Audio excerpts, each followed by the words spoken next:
India ஃபுல்லாக இப்போ பரவலாக பேசப்படுற விஷயம் அப்படின்னா அது கேரளாவில் நடந்த ஒரு சம்பவம் தாங்க. ஒரு 13 வயசாக இருக்கும்போது ஒரு பொண்ணை ஒருத்தன் வந்து அப்யூஸ் பண்ணுறான்.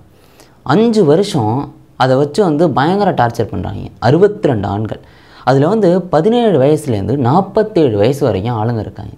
இவங்க அந்த மைனர் பொண்ணை வந்து அப்போ அவ்வளோ டார்ச்சர் பண்ணுறாங்க. 5 வருஷம் அங்கே உள்ள ஹாஸ்பிட்டலில் ஆரம்பித்து ஸ்கூலில் ஆரம்பித்து எல்லா இடத்துலையும் வந்து கேங் ரேப் நடந்திருக்கு.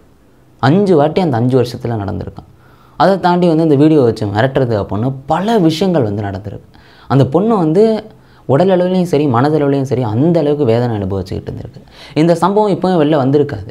ஒரு NGO நிறுவனம் வந்து போகுது, அவங்க வந்து போய் அட்வைஸ் வந்து சொல்லிக்கிட்டு இருக்காங்க. அப்போ இந்த பொண்ணு நடவடிக்கை சரியில்லைன்னு தெரியுது. என்னடா இது இப்போ இருக்குது அப்படின்ட்டு இதை வந்து திருப்பி கேட்கும்போது தான் அந்த பொண்ணு சொல்லுது எல்லா உண்மையும். இது மாதிரி எனக்கு இந்த மாதிரி கொடுமைகள் நடந்திருக்கு அப்படின்னு. அந்த NGO நிறுவனம் மட்டும் போகலை அப்படின்னா இந்த உண்மை இப்போயும் வெளில வந்திருக்காது. அவங்க போய் எல்லா உண்மையும் வெளில வர வைக்கிறாங்க. கேரளா ஒட்டுமொத்த கேரளா ஃபுல்லாகவும் ஸ்தம்பிச்சு போயிருக்கு அப்படின்னு சொல்லலாம்.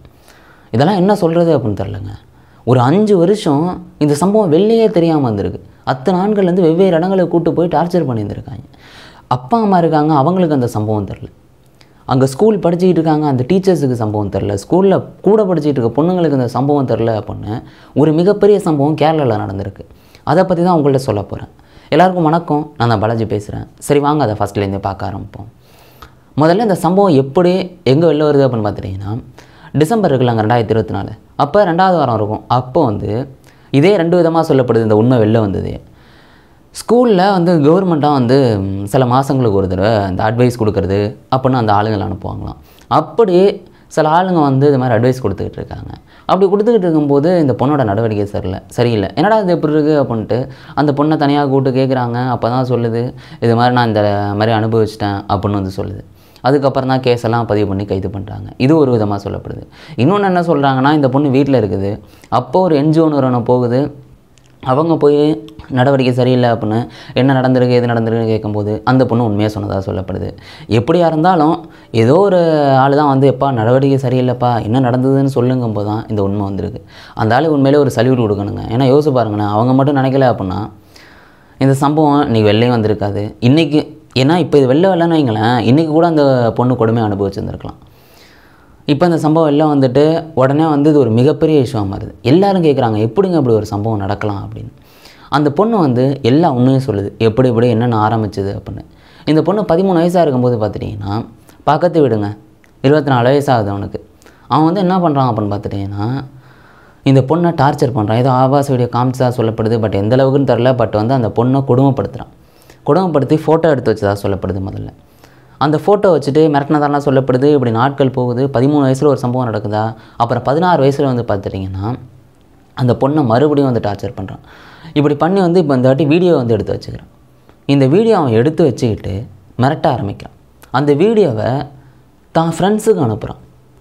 இப்படி அவங்க வந்து ஃப்ரெண்ட்ஸு அவங்க வந்து மாற்றி ஷேர் பண்ணுறாங்களா.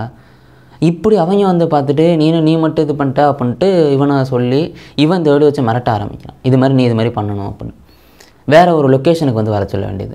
இந்த பொண்ணு என்ன பண்ண முடியும், இந்த வீடியோ வச்சு மிரட்டினோன்னு என்ன பண்ணுறதுனே தெரில. அப்பா அம்மாட்ட சொல்லியிருந்துருக்கலாம். பட் என்ன பண்ணுறதுனே தெரியாமல், ஏன்னா ஒரு 13-16 வயசு ஆகுது, என்ன பண்ண முடியும். இந்த பொண்ணு அங்கே போகுது. அங்கே போனால் வந்து அந்த குடும்பக்காரங்கெல்லாம் வராங்க. அவங்க வந்து டார்ச்சர் பண்ணுறாங்க. இப்படி அவங்க வீடியோ எடுத்து இப்படி மாற்றி போகிறாங்களா. இப்படி ஒருத்தர் 2 பேர்னு போகலை. இப்படி அவங்க அனுப்பி இப்படி வந்து நாட்கள் போய்கிட்டே இருக்குது. ஆளுங்க மட்டும் மாறிக்கிட்டே இருக்காங்க. பயங்கர கொடுமையை இந்த பொண்ணு அனுபவிச்சிட்ருக்கு. ஆனால் ஸ்கூலுக்கும் போய்கிட்டுருக்கு. இந்த தடகளத்துலலாம் பயங்கர ஒரு இன்ட்ரெஸ்ட்டு, ஸ்போர்ட்ஸில் ரொம்ப இன்ட்ரெஸ்டான ஒரு கேர்ள். அப்படிப்பட்ட இந்த ஒரு பொண்ணுக்கு இவ்வளோ கொடுமைகள் நடந்துக்கிட்டு இருக்குது. யாருக்குமே தெரியல. அப்பா அம்மாவுக்கு தெரியல, அங்கே ஸ்கூல் டீச்சருக்கு தெரில, தன்னோட கூட படிக்கிற பொண்ணுக்கு தெரில அப்படின்னு எல்லாமே நடந்துக்கிட்டே இருக்குதுங்க. ஆனால் அவங்க எப்படி தெரியுமா மிரட்டுறாங்க. இந்த பொண்ணு வீட்டில் இருக்கும்போது இந்த பொண்ணுக்கு ஃபோன்லாம் கிடையாது. இவங்க அப்பாட்ட வந்து ஒரு ஃபோன் இருக்குது, அது டச் ஃபோன். ஆனால் அவங்க அப்பா அம்மா வந்து பெருசாக அதை யூஸ் பண்ணுறது கிடையாது. இந்த பொண்ணு தான் அந்த ஃபோனை யூஸ் பண்ணிக்கிட்டு இருக்கு. அந்த ஃபோனை நம்ம அந்த ஃபோனுக்கு வந்து அடிக்க வேண்டியது, இது மாதிரி இங்கே வா அப்படின்னு, வீடியோ வெளில விட்டுருவோம் நீ வந்துடு அப்படின்னு. இப்படி வந்து அந்த பொண்ணு அந்த ஃபோனில் மட்டும் 40க்கு மேற்பட்ட கான்டாக்டை சேவ் பண்ணியிருக்கு. அதுவும் அந்த மிரட்டுறாங்கல்ல அவங்கள நம்பரை வந்து சேவ் பண்ணியிருக்கு. அவங்க அடிப்பாங்க, இது அந்த லொக்கேஷனுக்கு வந்து போகும். என்ன பண்ணுறதுனே தெரியாமல் போகுது இந்த பொண்ணு. இப்படி 40க்கு மேற்பட்ட காண்டாக்ட் இருக்குது அப்படின்னு போலீஸ் இப்போ வந்து பார்த்துருக்காங்க. அது எந்த அளவுக்கு கொடுமையான விஷயம். எப்படி ஒரு மைனர் கேளுங்க இப்படி அந்தளவுக்கு கொடுமையை அனுபவிச்சிருந்துருக்கு. இப்படி ஒவ்வொருத்தனாக மாற்றி மாற்றி வராங்களா. இதில் என்ன தெரியுமா கொடுமை, போன வருஷம் வந்து ஒரு சம்பவம் நடக்குது. எப்படி இது வந்து போன வருஷம் நடக்குது. போன வருஷம் இந்த பொண்ணு இன்ஸ்டாகிராமில் ஒரு பையனை வந்து பேசிக்குது. அப்படி பேசும்போது அவன் எப்படி மிரட்டான்னு தெரில. 2 பேரும் பேசிக்கிட்டு இருக்கும்போது அவங்க வந்து ஃப்ரெண்ட்ஸோடு இங்கே ஊருக்கு வராங்க. இந்த பொண்ணை கூப்பிட்டு போகிறாங்க. அது என்ன நடந்தது எப்படி நடந்ததுன்னு தெரில. பட் அவன் ஃப்ரெண்ட்ஸோடு வந்தான்ல, இந்த பொண்ணை ஒரு ரப்பர் தோட்டத்துக்கு கூப்பிட்டு போய் காரில் வச்சு கேங் ரேப் பண்ணுறாங்க. அது இந்தளவு கொடுமையான ஒரு விஷயம். இதெல்லாம் வார்த்தைகளால் கூட சொல்ல முடியாதுங்க. அந்தளவுக்கு கொடுமை கட்டி அடங்குறாங்க. அது ஒன்று புரியவே இல்லை. எப்படி இன்ஸ்டாகிராமில் மீட் பண்ணவங்க இங்கே வந்தாங்க, ஒருவேளை அவங்களுக்கு அந்த வீடியோ கிடச்சிதா, பட் என்னன்னு தெரில, எப்படி மிரட்டினாங்க என்ன சொன்னாங்கன்னு தெரில. இந்த பொண்ணு காரில் போய் அங்கே ஒரு மிகப்பெரிய கொடுமையான விஷயம் நடக்குது. அவன் மூலம் இன்னொரு இடத்துல வந்து கேங் ரேப் நடக்குது. இந்த பொண்ணு அந்த அளவுக்கு ஒரு கொடுமையை வந்து அனுபவிக்குது. இப்படி அந்த 5 வருஷத்தில் வந்து பார்த்துட்டிங்கன்னா 5 முறை வந்து இது மாதிரி ஒரு கேங் ரேப் மட்டும் நடந்திருக்கு அப்படின்னு சொல்லப்படுது. அதை தாண்டி அவன் சுபின் அந்த வீடியோ எடுத்து மிரட்டினதில் அவங்க ஒரு எல்லாரும் வந்து ஒரு என்ன சொல்கிறதுனே தெரிலங்க. அந்த அளவுக்கு ஒரு கொடுமையான விஷயம் அந்த பொண்ணு நடந்திருக்கு. இதுக்கு நடுவில் இது வந்து ஸ்கூலுக்கு போயிட்டு வந்துக்கிட்டு இருக்குது. இது எல்லாமே நடந்துக்கிட்டு இருக்குது. இந்த சம்பவம் வெளியே தெரியலைங்க. என் அப்பா அம்மா கூட அந்த நடவடிக்கை வந்து பார்க்கல. என்ன நடந்ததுனே தெரில. அப்பா அம்மா வந்து நார்மலாக விட்டுட்டாங்க அப்போ. ஆனால் இந்த பொண்ணு வெளிலையும் சொல்ல முடியாமல் எதுவுமே பண்ண முடியாமல் அந்தளவுக்கு வந்து இருந்துக்கிட்டு இருக்குது. இதில் வந்து பல லொக்கேஷனில் வந்து இது மாதிரி கொடுமை கட்டி வாங்கியிருக்காங்க. ஹாஸ்பிட்டலில் நடக்கிற விஷயமா அது. அதை தாண்டி வந்து பார்த்துட்டிங்கன்னா ஸ்கூலில் அது மாதிரி விஷயம் நடந்திருக்கு. இதையெல்லாம் தாண்டி ஒரு கொடுமையான விஷயம் வந்து பார்த்துட்டிங்கன்னா இதில் 17 வயசு பையன்லாம் இருக்கான் இந்த பொண்ணை டார்ச்சர் பண்ணதில். 47 வயசு பெரிய மனுஷன் வரைக்கும் இருக்காப்புல. அவருக்கே வந்து அந்த வயசில் பொண்ணு இருந்தாலும் ஆச்சரியப்படுறதுக்கு இல்லை. அதில் சொந்தக்காரங்க சில பேர் இருக்கிறதாவும் வந்து சொல்லப்படுது. பட் அதெல்லாம் எந்த அளவுக்கு அப்படின்னு தெரில. அதை தாண்டி வந்து பார்த்துட்டிங்கன்னா இதே வந்து இந்த பொண்ணு ஸ்போர்ட்ஸில் தானே இருக்குது. ஒரு ஸ்போர்ட்ஸுக்கு ஒரு ட்ரைனிங் கொடுக்குற கோச்சே வந்து இது மாதிரி வந்து பண்ணதாகவும் சொல்லப்படுது.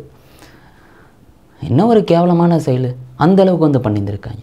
இப்படி 62 பேர் 5 வருஷத்தில் இந்த பொண்ணை அந்த அளவுக்கு வந்து யூஸ் பண்ணியிருக்காங்கல்ல. ஆனால் இந்த 62 பேரில் ஒருத்தன் நினச்சிருந்தா கூட இந்த பொண்ணை வந்து காப்பாற்றிருந்துருக்கலாம். ஆனால் எல்லோரும் வந்து யூஸ் பண்ணிட்டு போயிருந்துருக்காங்க. இவங்களெல்லாம் வந்து மனுஷ ஜென்மமே கிடையாது அப்படின்னு நாங்கள் சொல்லி ஆகணும்.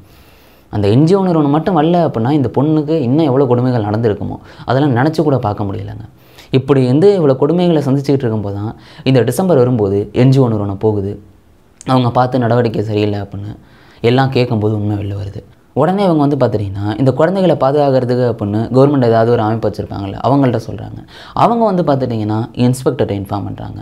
அவங்க வந்து இது ஒரு நார்மல் கேஸ் அப்படின்னு தான் விசாரிக்க வராங்க. இங்கே வந்து பார்த்தா இவ்வளோ பெரிய கொடுமை நடந்திருக்கு அப்படின்னு தெரியுது. இது வந்து அப்படியே மீடியாவுக்கு வந்து இந்த நியூஸ் வந்து ஒரு மிகப்பெரிய நியூஸாக மாற ஆரம்பிக்குது. அதுக்கப்புறம் போலீஸ் வந்து எல்லாரையும் கைது பண்ணணும்ல. இந்த பொண்ணு ஃபோன் எடுத்து கொடுக்குது. இதில் வந்து 40க்கு மேற்பட்ட கான்டாக்ட் இருக்குது அப்படின்னு ஒவ்வொருத்தனையாக வட்டம் போட்டு தூக்க ஆரம்பிக்கிறாங்க. நீ இந்த கொடுமையை பண்ணியிருக்கியா அப்படின்னு எல்லாரையும் வந்து கைது பண்ணுறாங்க. இந்த ஞாயிற்றுக்கிழமை கணக்குப்படி 28 பேர் அப்போ கைது பண்ணியிருந்தாங்க. அதுக்கப்புறம் ஒவ்வொருத்தனையாக வட்டம் போட்டு தூக்கி இன்றைக்கி நான் இந்த வீடியோ எடுக்கும்போது 42 பேர் வந்து கைது பண்ணிட்டாங்க. ஒரு சில பேர்லாம் வந்து வெளில இருக்கிறாங்க. ஒருத்தன் வந்து வெளிநாட்டில் வந்து வேலை பார்த்துக்கிட்டு இருக்கான். இப்படி வந்து ஒவ்வொருத்தனையாக எங்கெங்கே இருக்கா அப்படின்னு கண்டுபிடிச்சி வட்டம் போட்டு தூக்கிட்டு இருக்காங்களா. இன்னும் 16 பேர் இருக்காங்க. அவங்கள வேறு வந்து கைது பண்ணணும். 25 பேர் கொண்ட தனிப்படை அமைச்சு இந்த விசாரணையும் வந்து போய்கிட்டுருக்கு. வேறு ஒன்று இருக்காங்களா அப்படின்னு இன்னும் அதுக்கான பணிகள் போய்கிட்டுருக்கு. இந்த பத்தனந்திட்டா அப்படிங்கிற அந்த மாவட்டமே வந்து ஸ்தம்பிச்சு போயிருக்கு அப்படின்னு சொல்லலாம். இத்தனை பேர் கைது பண்ணியிருக்காங்கல்ல, இவங்க எல்லாருக்கும் ஒரே போலீஸ் ஸ்டேஷனில் வந்து கேஸ் பதிவு பண்ணல. ஏன்னா வேறு இடத்துல இருக்காங்க அப்படிங்கிறதுனால அந்த மாவட்டத்தில் உள்ள சில போலீஸ் ஸ்டேஷனில் வந்து கேஸ் பதிவு பண்ண வேண்டியதாக இருக்குது. இப்படி எல்லாரையும் கைது பண்ணி எஃப்ஐஆரை போட்டிருக்காங்க. போக்சோ சட்டத்தில் வந்து கேஸ் போட்டிருக்காங்க. ஏன்னா இந்த பொண்ணுக்கு அந்த சம்பவம் நடக்கும்போது மைனரு. இப்போ 2 மாதத்துக்கு முன்னாடி தான் அந்த பொண்ணுக்கு 18 வயசாயிருக்கு. போக்சோ சட்டம் கீழே வந்து வழக்கு பதிவு பண்ணியிருக்காங்க. அதை தாண்டி பழங்குடியினரை வந்து இது மாதிரி பண்ணிட்டாங்க அப்படின்னு அதுக்கு வழக்கு அப்படின்னு பல வழக்குகளை வந்து போட்டிருக்காங்க. இது எல்லாமே வந்து 1 by 1 நடந்துக்கிட்டு இருக்கு. ஆனால் அங்கே உள்ள எல்லாரும் கேட்க ஆரம்பிக்கிறாங்க, எப்படிங்க அப்படிப்பட்ட சம்பவம் நடந்திருக்கு? ஒரு அங்கே கூட படித்த பொண்ணுங்க தெரியலையா, டீச்சருக்கு தெரியலையா, அப்பா அம்மாவுக்கு தெரியலையா அப்படிங்கிற பல கேள்விகள் வந்து இதில் இருக்குது. அவங்க அப்பா அம்மாட்ட கேட்கும்போது எங்களுக்கு இது மாதிரி சம்பவம் நடந்ததே தெரில, இப்போ தான் தெரிஞ்சிருக்கு அப்படின்னு சொல்லியிருக்காங்க. பட் இதெல்லாம் வந்து எந்த அளவுக்கு ஒரு மிக கொடுமையான விஷயம் அப்படின்னு யோசிச்சு பாருங்களேன். அந்த பொண்ணு சம்பவம் நடக்கும்போது 13 வயசில் சொல்லியிருந்தது அப்படின்னா இவ்வளோ பெரிய விஷயமே நடந்திருக்காது. அந்த பொண்ணுக்கு அந்த கொடுமை உடல் அளவுலையும் மனதளவுலையும் எந்த அளவுக்கு வேதனை அனுபவிச்சிருக்கோம் அப்படின்னு யோசிச்சு பாருங்களேன். அதோட மைண்ட் செட் எப்படி இருக்கும் நினச்சி கூட வந்து பார்க்க முடியல. இன்றைக்கி வந்து அந்த பொண்ணை கூட்டு போய் இன்றைக்கி வந்து கவுன்சிலிங்லாம் கொடுப்பாங்க, உடல் ஃபுல்லாக செக் பண்ணுறாங்க, பல விஷயங்கள் வந்து நடக்கும். ஆனால் இந்த 5 வருஷம் நினச்சி கூட பார்க்க முடியல அந்த பொண்ணுக்கு அந்தளவுக்கு வந்து நடந்துருந்துரு. இதில் வந்து சில சொந்தக்காரங்க கூட ஈடுபட்டிருக்காங்கன்னு சில இடங்களில் வாசிக்க முடிஞ்சுதா. ஆனால் அதை யோசிச்சு பாருங்களேன், இன்றைக்கி காலகட்டத்துக்கு ஒரு பொண்ணை வந்து ஒரு நண்பரோ இல்லாட்டி வந்து சொந்தக்காரங்களோ அவங்கள நம்பி கூட வந்து விட்டுட்டு போக முடியாது இப்போ. ஏன்னா அந்த அளவுக்கு நம்ம நாட்டில் அது மாதிரி சம்பவங்கள் நடக்குது. நம்ம நாடுன்னு இல்லை, நம்ம இந்த ஒட்டுமொத்த இந்த உலகத்துலேயே நடக்குது அப்படின்னு சொல்லலாம். நம்மளுக்கு பக்கத்துலேயே அது நடந்துக்கிட்டு தானே இருக்குது. இந்த மாதிரி சம்பவங்கள்லாம் நடக்கக்கூடாது அப்படின்னா என்ன மாதிரி தண்டனைகள்ங்க வரலாம்? இப்போ 58 பேரை வந்து கைது பண்ண போகிறாங்க. இவங்க எல்லாருக்கும் என்ன தண்டனை கொடுக்கலாம்னு நினைக்கிறீங்க? 17 வயசுலேருந்து 47 வயசுக்குள்ளே இருக்காங்க.